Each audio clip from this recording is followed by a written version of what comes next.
इस वीडियो में आज आप हमारे साथ जो है जानेंगे पीसीआर के बारे में कि पीसीआर क्या है, इसका पूरा नाम क्या है। तो पी फॉर होता है पॉलीमरेज, सी फॉर होता है चेन और आर फॉर होता है रिएक्शन। तो इस पीसीआर का पूरा नाम होता है पॉलीमरेज चेन रिएक्शन। आइए हम इस तकनीक के बारे में जानते हैं।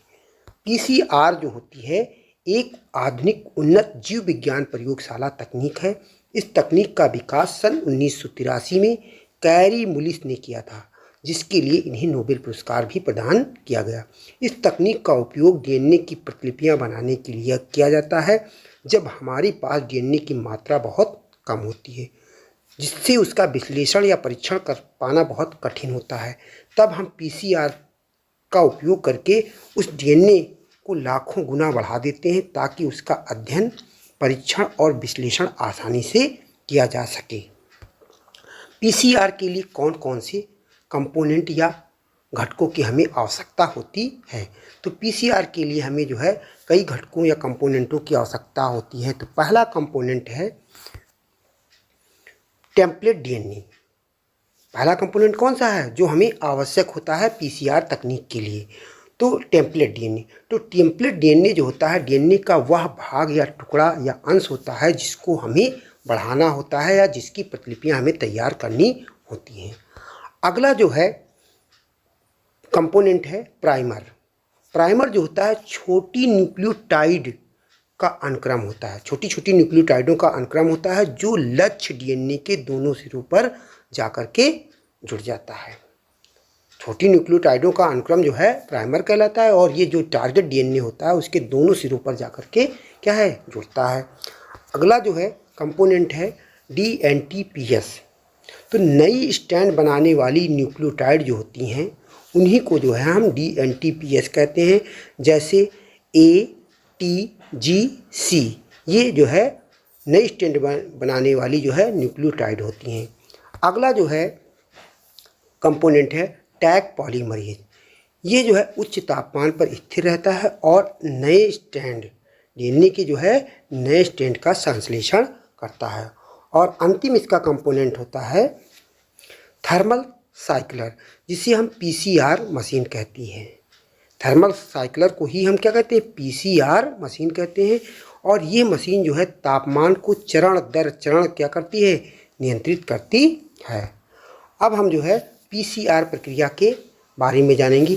पीसीआर की प्रक्रिया जो होती है वो 3 चरणों में मुख्यतः संपन्न होती है। तो इसका पहला चरण होता है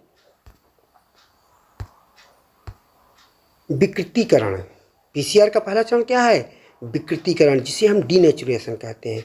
इस चरण का ताप जो होता है 90 से 98 डिग्री सेंटीग्रेड होता है। और इस प्रक्रिया में जो है डीएनए 2 स्ट्रैंडों में विभाजित होता है। जो डबल हेलिक्स डीएनए होता है वो क्या होता है, 2 अलग अलग स्ट्रैंडों में विभाजित होता जाता है। इसको आप इस डायग्राम की सहायता से देख सकते हैं। ये देखिए डबल स्ट्रैंड डीएनए है, फिर ये डीएनए जा करके 2 अलग अलग जो है स्ट्रैंडों में विभाजित हो जाता है। तो विकृतीकरण में क्या होता है कि डीएनए जो है 2 अलग अलग स्ट्रैंडों में विभक्त हो जाता है। फिर पीसीआर प्रक्रिया का जो है दूसरा चरण है तापानुशीतन, जिसे हम एनीलिंग कहते हैं। इस चरण का जो ताप जो होता है वो 40 से 60 डिग्री सेंटीग्रेड होता है।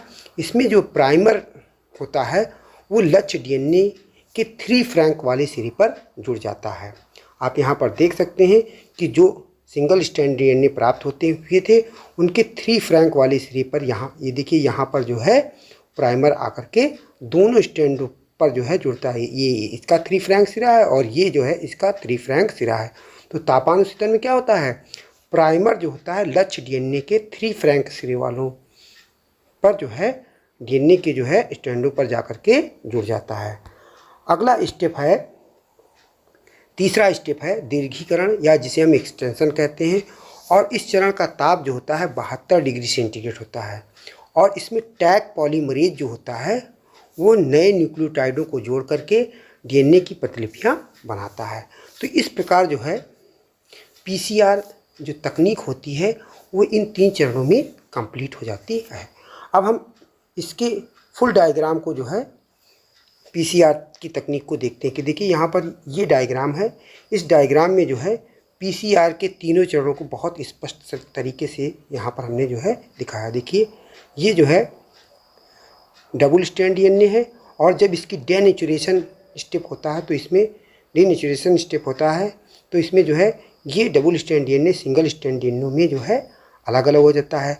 फिर एनीलिंग प्रक्रिया में क्या होता है, इन स्ट्रैंडों के 3 फ्रैंक वाले सिरे पर जो है प्राइमर आकर के जुड़ जाता है। इसके बाद इलांगेशन में क्या होता है कि यहाँ पर टैग पॉलीमरेज आकर के जुड़ता है दोनों स्ट्रैंडों पर, और नए न्यूक्लियोटाइडों को जोड़ जोड़ करके जो है नई डीएनए के स्ट्रैंड का निर्माण करता है।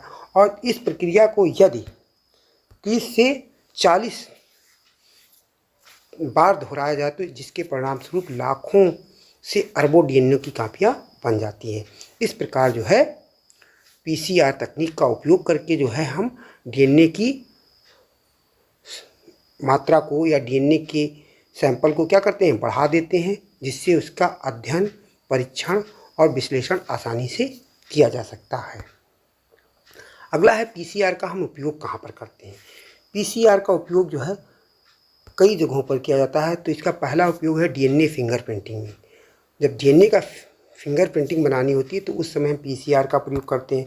इसके अलावा डीएनए के जो पीसीआर का उपयोग जो है जेनेटिक रोगों की पहचान में करते हैं। इसके अलावा जो है हम फोरेंसिक विज्ञान में भी पीसीआर का उपयोग करते हैं। इसके अलावा जो है पीसीआर का उपयोग जीन क्लोनिंग और शोध कार्यों में भी किया जाता है। तो इस प्रकार जो है पीसीआर का उपयोग जो है बहुत ही इम्पॉर्टेंट है। आज के युग में पीसीआर हमारे लिए बहुत ही उपयोगी, तमाम सारी आपराधिक घटनाओं की जांच में भी हम पीसीआर का उपयोग करते हैं। अब जो है पीसीआर मशीन क्या होती है, देखिए ये एक डायग्राम है जो पीसीआर मशीन का है। इसे हम जो है थर्मल साइक्लर कहते हैं। इसी में जो है पीसीआर तकनीक के द्वारा जो है डीएनए के अंश को जो है हम कई लाखों या अरबों गुना तक जो है बढ़ा सकते हैं।